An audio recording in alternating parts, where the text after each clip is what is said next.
राधे राधे सभी भक्तों को। उम्मीद करता हूँ आप सभी लोग घर में स्वस्थ और सुरक्षित होंगे। आज हम आपके लिए एक बहुत ही सुंदर कहानी लेकर के आए हैं। ये कहानी एक चोर और एक पंडित की है। आपको इस कहानी सुनने के बाद आपके आंसू अवश्य निकल आएंगे और आप इस कहानी को दिल से सुनिएगा। मोबाइल फ़ोन रख दीजिए और कृपया आंख बंद करके इस कहानी को दिल से सुनिए। इस कहानी में बहुत ही अच्छा भाव छुपा हुआ है। अगर आप इस भाव को समझ जाएंगे तो आपका जीवन सार्थक हो जाएगा और आपको अवश्य ही भगवान की प्राप्ति हो जाएगी। तो चलिए शुरू करते हैं। एक पंडित था जो रोज़ घर घर जाके भगवत गीता का पाठ करता था।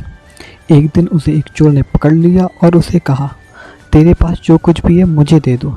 तब वो पंडित जी बोला कि बेटा मेरे पास कुछ भी नहीं है, तुम एक काम करना, यहीं पड़ोस में के घर में मैं जाके भगवत गीता का पाठ करता हूँ। वो जजमान बहुत दानी लोग हैं, जब मैं कथा सुनाऊँ तुम उनके घर जाके चोरी कर लेना। चोर मान गया। अगले दिन जब पंडित जी कथा सुना रहे थे तब वो चोर भी वहाँ आ गया। तब पंडित जी बोले कि यहाँ से मीलों दूर एक गाँव है वृंदावन, वहाँ पे एक लड़का आता है जिसका नाम कान्हा है। वो हीरो जवाहरातों से लदा रहता है।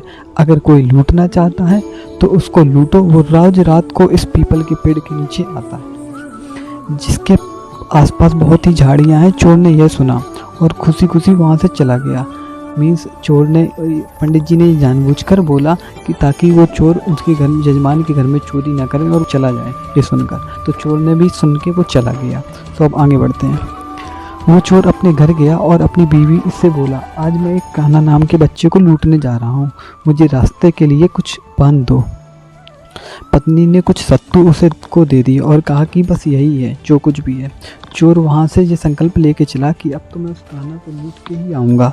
वो बेचारा पैदल ही टूटे चप्पल में ही वहाँ से चल पड़ा। रास्ते में बस कान्हा का नाम लेते हुए वो अगले दिन शाम को वहाँ पहुँचा जो उस जगह पंडित जी ने बताई थी।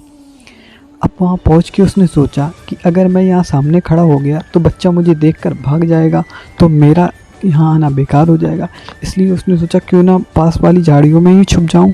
और जैसे भी वो झाड़ियों में घुसा, झाड़ियों के कांटे उसे चुभने लगे। उस समय उसके मुँह से एक ही आवाज़ आई, कान्हा कान्हा।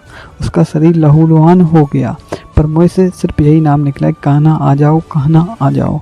अपने भक्त की ऐसा दशा देख कि कान्हा जी चल पड़े। तभी रुक्मणी जी बोली कि प्रभु कहाँ चल जा रहे हैं आप, वो आपको लूट लेगा। प्रभु बोले कि कोई बात नहीं, अपने ऐसे भक्तों के लिए मैं लुट जाना तो क्या मिट जाना भी पसंद करूँगा। और ठाकुर जी बच्चे का रूप बना के आधी रात को वहाँ आ गए।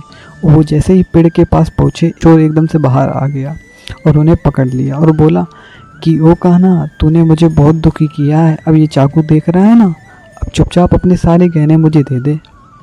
कान्हा जी ने हंसते हुए उसे सब दे दिया।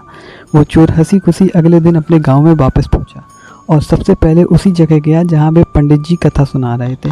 और जितने भी गहने वो चोरी करके लाया था उनका आधा हिस्सा उस पंडित के चरणों में रख दिया। तब पंडित ने पूछा, ये क्या है?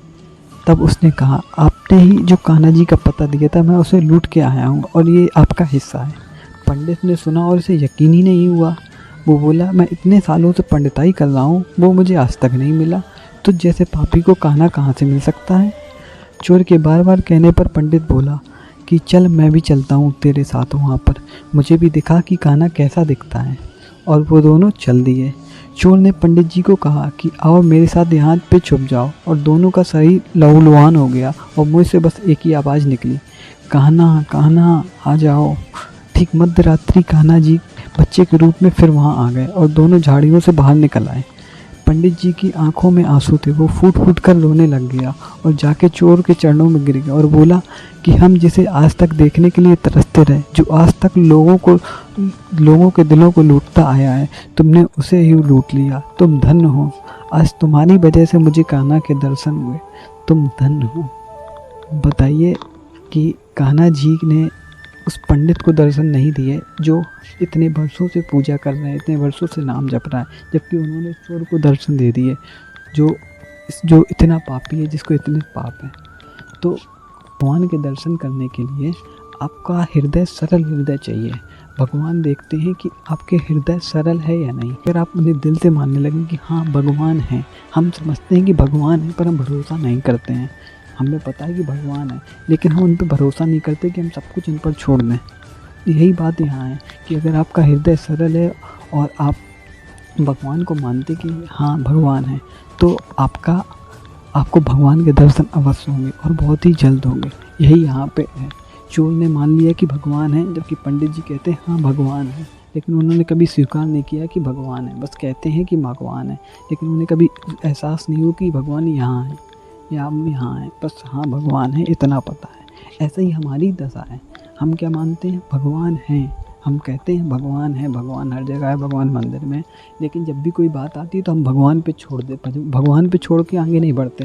हम खुद करने लगते हैं कि हाँ भगवान है, बस भगवान से विनती कर लेंगे, हाँ ऐसा हो जाएगा। लेकिन हम भगवान पे ही सारे कुछ नहीं छोड़ते हैं, क्योंकि हमें वो हमारे अंदर वो भाव नहीं आता है कि भगवान है, हाँ हमारे साथ हैं। वो भाव नहीं आता। जहाँ से आपको ये भाव आने लगेगा तो आपको एहसास हो जाएगा कि हाँ भगवान आपके साथ है, और फिर आप अपने जीवन में बहुत ही जल्द भगवान के दर्शन कर पाएंगे। तो उम्मीद करता हूँ आपको इस कहानी से बहुत ही अच्छी सीख मिली होगी और आप अपनी जीवन में इस सीख को उतारेंगे और आपको जल्द ही अब भगवान के दर्शन होंगे। राधे राधे भक्तों।